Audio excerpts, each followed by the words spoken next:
shoes, cleavage, jeans. Why were all these banned by chess? My name is Jules. Today we're going to talk about the recent scandal that happened with Magnus Carlsen and his jeans, and also about why does FIDE have dress codes in general? What is the history behind dress codes in chess, and should they even exist? Let's set the stage. It is round 9 of the FIDE World Rapid and Blitz tournament. This is a world championship, a huge tournament, and Magnus Carlsen has won it for a few years. All right, so he originally got a dress code violation for wearing jeans, which was on the prohibited list of what you can wear that FIDE released earlier. I'll show you that right here. Well, anyway, he got a $200 fine, which is pretty standard for FIDE, but they also told him he would need to change his jeans before the next round.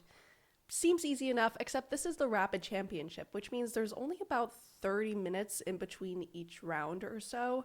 So it's pretty tough to change. I'm sure it would be doable, but he did not. And the reason behind that, it's hard to speculate, but we can kind of look at some recent events to see that tensions had been really high between Magnus and FIDE, and this dress code violation of wearing jeans might just have been the last straw. Recently, Magnus has been focusing on freestyle chess, which is a variant where chess openings are not as important because all of the pieces are set up in a random position at the very start. So he's been doing a lot here, and he has an event, and that's been causing some tensions between Magnus and FIDE. That being said, FIDE responded with an official statement saying they just wanted to make sure that this freestyle competition that Magnus would be holding would not be called a world championship, because FIDE historically has been the official world championship runners. They take care of all the world championships, including the one happening right now, which is the World Rapid and Blitz event. So they just wanted to make sure this wouldn't be called a freestyle world championship. Now there's been a lot of issues between Magnus and FIDE because of this going back and forth, and it seems that they've come to some sort of conclusion, but again, tensions have been high, running up to Jeansgate. So we can kind of see how something like this devolved further. A huge rumor about this jeans dress code thing is that Magnus was disqualified or kicked from the tournament. That's what I originally thought. This was not the case. He just was not paired in round 9 because he didn't change his jeans. But that being said, he wasn't doing that great in the tournament. He did have a chance to come back, but if you're not paired in round 9, the chances of coming back from a tournament with that forfeit were so low. There's also the Blitz Championship, which happens alongside this Rapid Championship in a few days, but it seems he has withdrawn from both. So this is a huge deal, hence why it's been making news pretty much everywhere. And now it's time to talk about, were jeans really this important? FIDE has talked and insisted that their dress code is very important in creating a positive, fair environment in chess, projecting professionalism across of the chess world.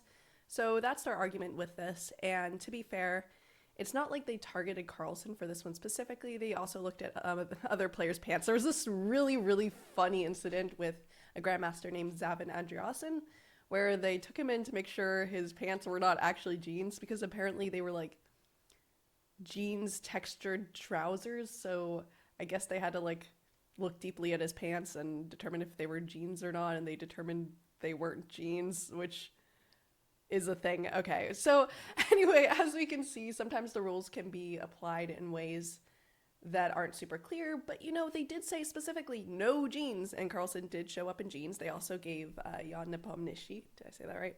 Nepomniachtchi. Nepo. They gave Nepo a fine for another dress code violation there. So he was not the only player this was really targeting. It wasn't like this was targeting Carlsen or anything. This is a pretty uniform thing that they did.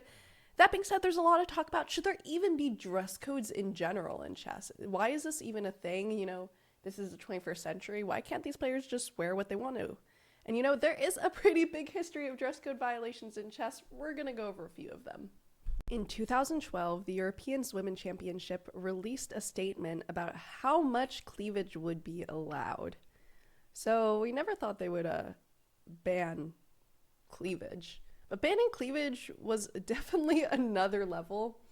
Basically, they said that you could have the top button unbuttoned and the second button unbuttoned, but no buttons beyond that, which actually doesn't make a lot of sense because sometimes buttons are far up, you know, like maybe the second button's all the way down here, maybe it's not. It just seemed a little bit of an odd specification. And I saw a lot of people arguing in comments when I posted a video about this earlier that this is a totally legitimate one because cleavage can distract opponents, which we won't even get into here, okay?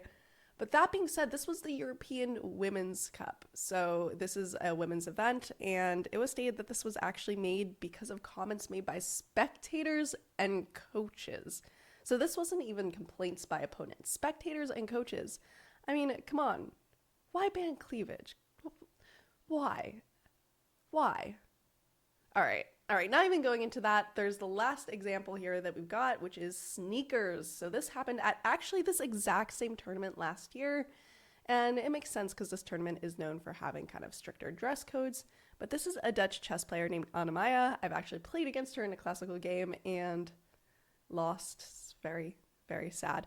But she was fined $100, euros, sorry, I'm in American right now, €100 for wearing sneakers.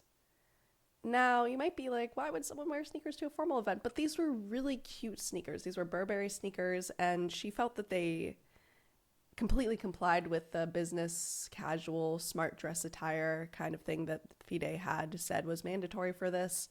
And to be fair, it wasn't like the jeans incident where, they specifically said, do not wear this.